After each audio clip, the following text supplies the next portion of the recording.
Hi, I'm Brian Vibberts. I'm here in my mix studio where I've been mixing the new Jennifer Thomas album using Antelope Audio's first ever studio monitor, the Atlas i8. I found the i8's clarity and good center image invaluable as a benchmark. They're like another viewpoint for my mix. We recorded the Jennifer Thomas project at Abbey Road, and I'm in the middle of mixing now. It's an instrumental album. There's a full orchestra, Jennifer's piano, some tracks have choir, also electronic instruments. So there's hundreds of individual elements. It's not an easy album to mix. So to be able to check the mix with the Atlas i8s is a big plus. I don't feel like there's a lot of hype from these monitors. The high end and the low end both sound balanced and detailed. The i8 may look like a regular monitor from the outside, but hidden inside there's an additional 8-inch woofer in an isobaric configuration, mounted behind the visible bass speaker and moving together with it in sync.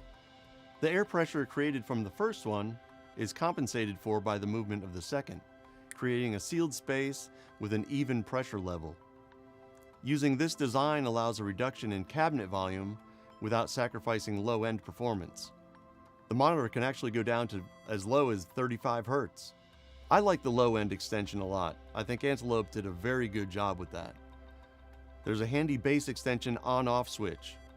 I prefer it on all the time because it gives a little bigger, lower bottom end that I like. And it means I don't need a subwoofer.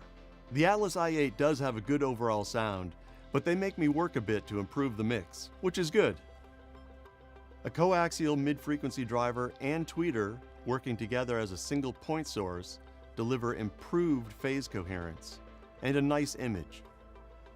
The coax design means the i8 could be positioned vertically or horizontally without any risk of comb filtering or dips across the upper frequency spectrum. As many of you know, I have been a fan of Antelope's clocking and conversion for many years, and this technology is built into the i8 monitors. I can definitely speak to that with conviction. I truly believe it's a great part of the package.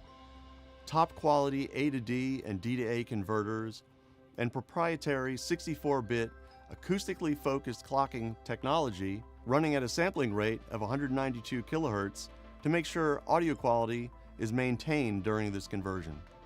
A digital processing system has been developed to run inside FPGA chips with FIR and IIR filters to maintain the time-aligned frequency response. Every mix room is different, and along with the dim, mute, volume, and preset saving, the Atlas i8 also has a 4-band EQ. I'm using every band they have. I'm boosting a little bit of the low mids, and then somewhere around 4K, which was missing when I analyzed the monitors in my room.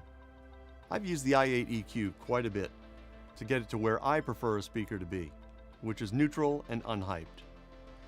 Usually near-field monitors just have a +2 or -2 high and low end option, whereas the i8 has a variable gain from +6 to -6 dB across each of the 4 bands. Very helpful.